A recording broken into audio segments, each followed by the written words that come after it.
皆さんこんにちは、ビシャです。今回は2024年3月にお台場に開業したイマーシブフォート東京をご紹介します。イマーシブフォート東京はヴィーナスフォートの跡地に作られた体験型のテーマパークです。この動画ではアトラクションの解説と体験談、また事前に確認しておくべき内容をご紹介します。アトラクションのネタバレをしないのでご安心ください。それでは行ってみましょう。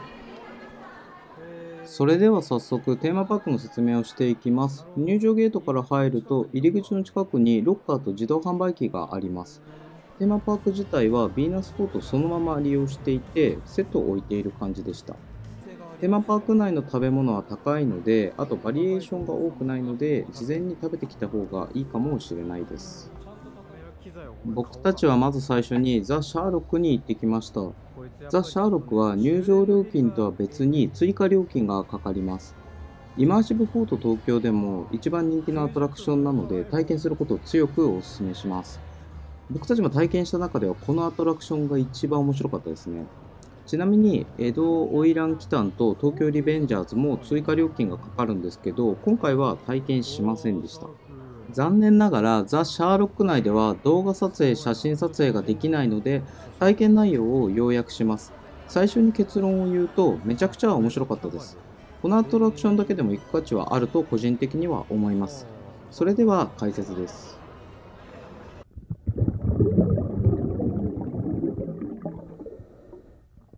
ザ・シャーロックは舞台の上に自分も参加してキャストと一緒に物語を進行するようなアトラクションです。キャストにかなり近づいても大丈夫なので、とても臨場感のある体験ができます。ただし、キャストと会話はできなくて、たまにキャストから声をかけられるんですけど、基本的には透明人間として扱われます。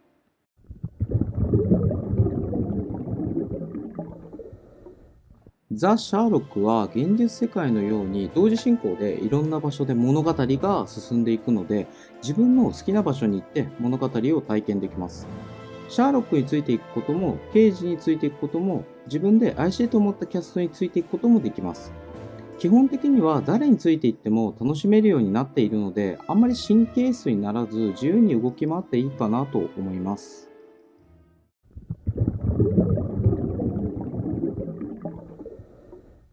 物語が進行していくと部屋が開放されたりします。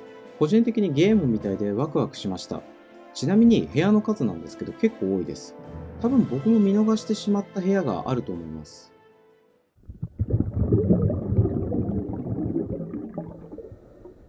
物語の最初と最後は一つの場所に集められるように脚本が組まれているので、自由度は高いんですけど大筋のストーリーは追えるように工夫がしてあります。次に個人的に思った注意点を解説していきます。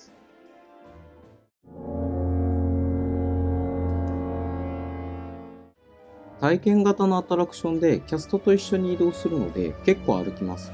あと階段が多いです。なので動きやすい服装で行くことをお勧めします。またそれに関係してか結構暑かったです。薄着で行った方がいいかもしれません。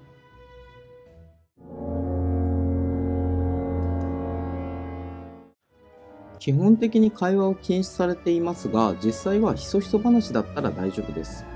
また体験前に配られるスカーフでマスクをする必要があります。これは物理的、心理的に会話を抑制するため、キャストと体験者を見分けるためだと思います。ヴィーナスフォートをそのまま使っているので、大広場以外の部屋の広さはそんなに広くないです。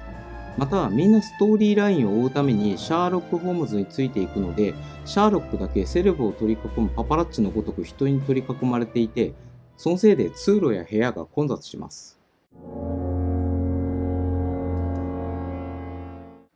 大枠のストーリーラインは理解できるのですが、物語が同時進行で進んでいくので、事前に知識を入れていないと事件の詳細な内容を理解しづらいです。シャーロックについていけば事件の詳細は把握できるんですけど、それだとこのアトラクションの面白さが半減してしまう気がします。事件の前半部分の内容だけでも事前に知っておくといいかもしれません。休憩中。これでザ・シャーロックの解説は終わりです。感想としては改善点はあるけど、かなり非日常的で、ここでしかできない体験ができて面白かったです。物語を同時進行する構成もまたリピートしたくなりました。次に第5人格イマーシブチェイスをご紹介します。こちらは脱出ゲームで無料アトラクションの中だと一番人気のアトラクションです。休日は待ち時間が長いです。僕たちは平日に行ったので平均待ち時間はだいたい30分前後でした。またシステムトラブルが多いのも混雑の理由の一つかもしれません。最初に結論を言うとめちゃくちゃ面白かったです。面白くて3回チャレンジしました。第5人格も動画撮影、写真撮影ができないので、ゲームの内容と攻略についてご紹介します。このアトラクションは第5人格というゲームを元にした6人で行う脱出ゲームです。6人それぞれにタブレットが渡されて、迷路の中にある暗号機にタブレットをかざすことで解除していきます。全部解除できたら出口から脱出できます。しかし迷路には1人のハンターがいて、ハンターに捕まると椅子に拘束されます。また6人にはそれぞれハンターを一定時間ダウンさせるとか、暗号機の解読速度が上がるなどの固有スキルがそれぞれに与えられます。スキルを使いつつ暗号機を全て解除してハンターから逃げ切って、全員で最後の部屋の暗証番号をして脱出することがクリア条件です。5つある迷路に6人のチームでランダムで割り振られるので、こちらのアトラクションもリピートしたくなります。次に個人的な攻略法についてご紹介します。とにかくコミュニケーションを取った方がいいです。迷路内は暗いので誰がどこで何をしているのか分かりません。メンバー同士の連携が非常に重要になります。初対面なので恥ずかしいと思うんですけど、迷路内で暗号機解除しましたとか、ハンターここにいますとか声出ししながら進めるのが重要だと思いました。ハンターの動作は遅いので、基本的には障害物を使えばか乱できます。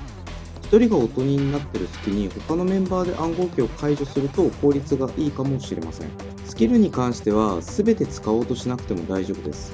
ハンターを一定時間ダウンさせるのスキルは最後の方で使用した方がいいかもしれません。以上が体験型のメインのアトラクションになります。僕が体験した中だとこの2つが自分で考えて行動するタイプのアトラクションで、その他はショーがメインでした。これからはアトラクションごとにざっくり紹介していきます。スパイアクション。こちらは突発的に始まるパフォーマンスショーです。道を歩いていると人質にされたりします。こちらもイマーシブフォートで人気のショーかなと思います。かなり見応えがありました。1日のうちに5回ほど観光されるようなんですけど、休日の日もあったり、開始時間がわからなかったりするので、イベントが始まったらぜひ最後まで見た方がいいです。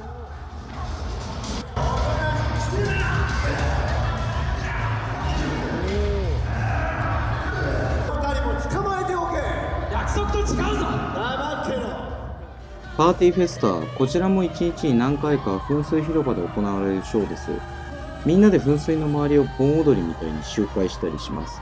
結構楽しかったですね。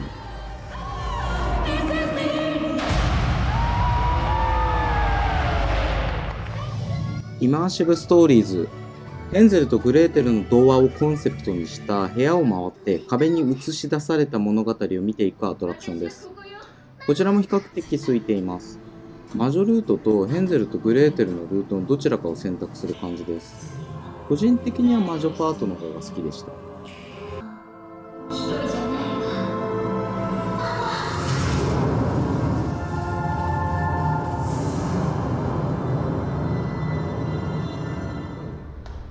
ジャック・ザ・リッパー。こちらはお化け屋敷ですね。全然人がいないのですぐ体験できるかと思います。普通に怖かったですね。ちなみにパーク内の壁にライトを当てるとジャック・ザ・リッパーが出てくるスポットがあるんで、よかったら探してみてください。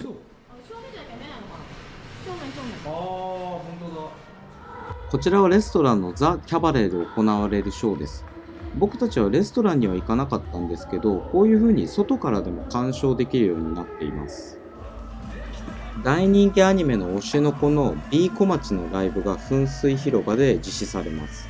ピーヨンとかも出てきてすごい面白かったですね。あと最後の方で夜遊びのアイドルが流れたり、ライブ好きな人は楽しめるかと思います。